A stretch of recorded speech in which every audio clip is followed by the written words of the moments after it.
What if I told you the most anticipated rock reunion of the 80s was destroyed by one man's frequent flyer miles? The band was Led Zeppelin, the event was Live Aid, and the man was a drummer who decided one continent just was not enough for his ego. Here's how Phil Collins, against all odds, took Stairway to Heaven and missed every step. So you got this drummer, Phil, and he's ready to fill some really big shoes. But Phil has a bit of a problem. He is just too damn successful. It is July 13th, 1985. The entire world is tuned into Live Aid. At that point, it is the biggest concert in the history of the human race. And Phil, well, Phil is the king of the world right now. He's everywhere. You turn on the radio, it's Phil. You go to the movies, damn it, it's Phil. You open your fridge, Phil Collins is in there handing you a Diet Coke. And Bob Geldof, the guy running this whole massive charity circus, knows this. He wants Phil at Wembley Stadium in London, but he also wants Phil at JFK Stadium in Philadelphia.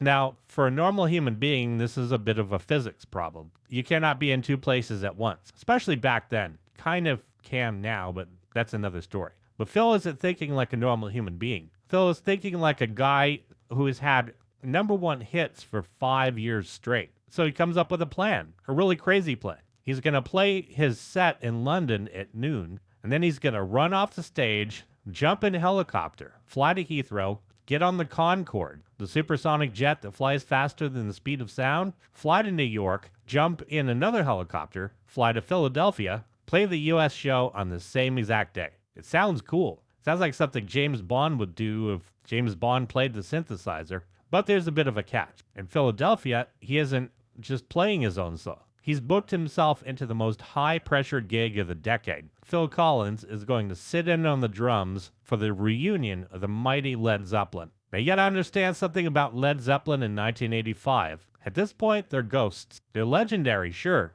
but they hadn't played a real gig since John Bonham died 5 years earlier. So they're a bit on the rusty side. They're still grieving. And frankly, Jimmy Page, the guitarist, is not in the best shape. He's deep in the throes of some very questionable lifestyle choices. He's skinny, he's sweaty, he's definitely unpredictable. So Phil plays Wembley, and it goes great. He plays In the Air Tonight, against all odds, plays a duet with Sting. The crowd loves him. He is the cheeky, chappy, everyman superstar. He finishes his set, waves to the Queen or whoever's up in the royal box, and then he sprints to that helicopter. He gets on the Concorde. And this is where things start to get weird. You would think if you were about to go play drums for one of the more complex rock bands in history at the time, you might spend the flight maybe listening to the tapes, have a pair of drumsticks on your little tray table, tapping out the beat to Black Dog. But Phil, he doesn't do that. He gets on the plane, and who's sitting there? Cher.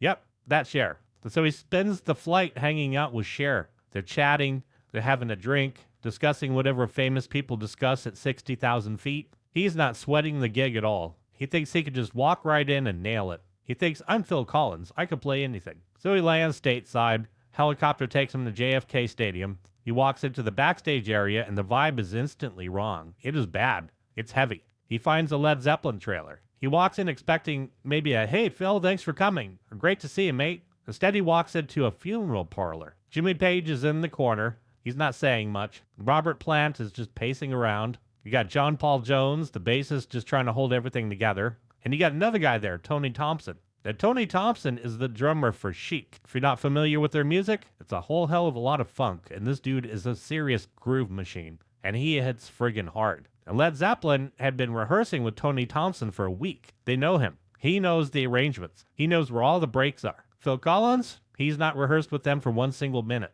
Not one. Phil walks in, he says, so, how are we going to do this? Jimmy Page looks at him, and Page says, we know the songs, do you? It's a slap in the face, but Phil, he brushes it off. He thinks, I'm a pro, I'll just follow Tony. Then he looks at the set list. Rock and Roll, Whole Lotta Love, Stairway to Heaven. And he kind of remembers, oh yeah, these aren't actually simple pop songs. They have certain breaks in them and all sorts of stuff. Lots of abrupt stops and those heavy swinging grooves that John Bonham invented and nobody else can really replicate. And now they're going to try to do it with two drummers who have never played together, one who actually rehearsed, and one just got off a plane with Cher. So they walk toward the stage, and the audience roar is deafening. There's 100,000 people in that stadium, 1.5 billion people watching on TV. This is it, the return of the gods. Phil climbs up to his drum kit. Tony climbs up to his. And immediately, Phil realizes he's in trouble. He doesn't have a monitor. He cannot hear Robert Plant. Hell, he can't even hear the bass. All he could hear was the roar of the crowd and the sound of Tony Thompson hitting the snare drum like it owes him money.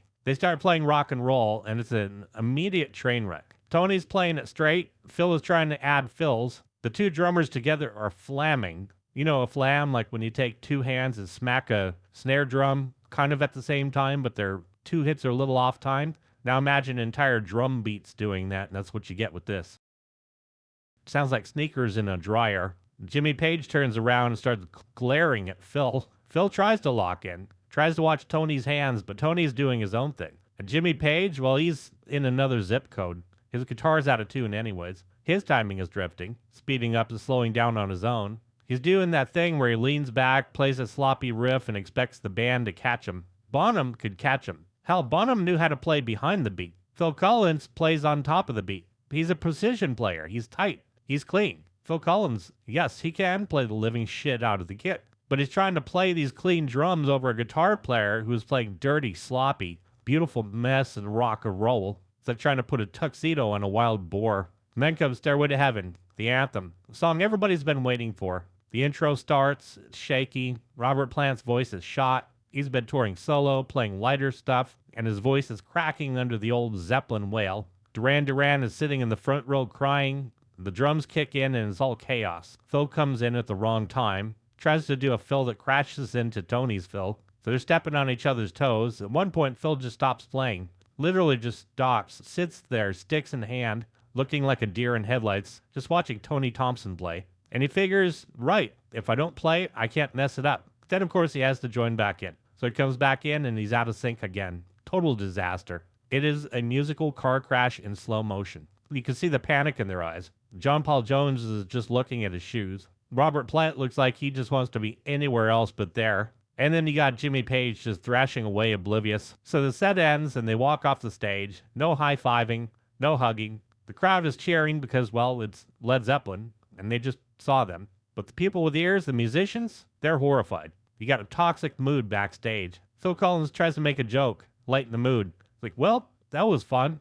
Jimmy Page turns to him, and he doesn't say good job or thanks for the effort. He says, 1 drummer was a mistake, 2 was a disaster. And Phil is stunned. He just flew 3,000 miles, pulled off a logistical miracle. Now he's being told that he ruined the show. So he goes to find a drink and anybody else who might be nice to him at that very moment. But the word's already out. The reporters are backstage. What the hell happened, they ask. Why did it sound like that? In the Led Zeppelin camp, they don't say we were under-rehearsed. They also don't say Jimmy was having a bad night or Robert's voice was shot. No, they say Phil Collins. They point the finger right at him. Say he didn't know the songs. He just got in the way. He turned the whole damn thing into a circus. And Phil gets wind of this and he's pissed, furious. Tells a reporter, I didn't want to do it. I was asked. I was just helping them out. Later says, I thought I was just going to go on and have a low-key play. But it was a shambles. If I could have walked off, I would have done it. But I couldn't because I'd be the guy who walked off. He described playing with them as flogging a dead horse. He says Jimmy Page was dribbling. So he goes on the offensive. But the damage is done. And for years, decades even, that performance is held up as the example of excess, of ego. Why superstars shouldn't just jam without practicing. Unless, of course, they don't really care that it sounds like a pile of dung. It becomes the moment the cool rock kids turned on Phil Collins. Before that, he was the dude from Genesis who could make some cool drum sounds. After that, he was the pop star who thought he could sit in on Bonzo's throne and failed. And when Live Aid released the DVD box set years later, Led Zeppelin refused to let them include their performance. They blocked it. They essentially erased it from history because they were so embarrassed by it. They donated the money they would have made to charity, but they said, no, nobody sees that footage. But people saw it. It was live. We all saw it. We're seeing it now. We saw the sweat, the confusion, saw the moment a pop star flew too close to the sun on the wings of a Concorde and got burned by the sheer chaotic heat of a rock and roll band that was falling apart in real time. Phil went back to England, went back to his solo career, sold millions more records, became even richer, but he never really shook that moment. It was the first crack in the armor. The first time the world looked at him and said, maybe you don't belong everywhere. And of course, he played it cool in interviews and tried to laugh it off, but you could tell it stung. He was a drummer first. That was his identity. He wasn't just a singer, he's an all around musician. And to be told by these rock heroes that he just couldn't hack it, that he ruined their big night, that's the kind of thing that keeps you up at night, no matter how many Grammys you have on the shelf. The Concorde is gone now. They stopped flying them years ago, thankfully, because they had a lot of problems. Led Zeppelin played one more real reunion in 2007, and also Jason Bonham's special occasion as well prior to that, but 2007 was a really big one. And guess who wasn't invited to the 2007 one? Phil Collins. That's right, Jason Bonham, John's son, and they rehearsed for months. And yeah, it was pretty damn spot on. But on that hot July day in Philly, there was no perfection. Pure noise, clash of egos and time zones. A drummer in a white suit sitting behind a kit he didn't know, trying to catch a guitarist who didn't want to be caught, while the whole world watched them fall down those stairs. Smack the like button, smack the hype button, smack that subscribe button. Join the family. To my subs, you friggin' rock. To my patrons, you friggin' rock. Thank you so much for watching.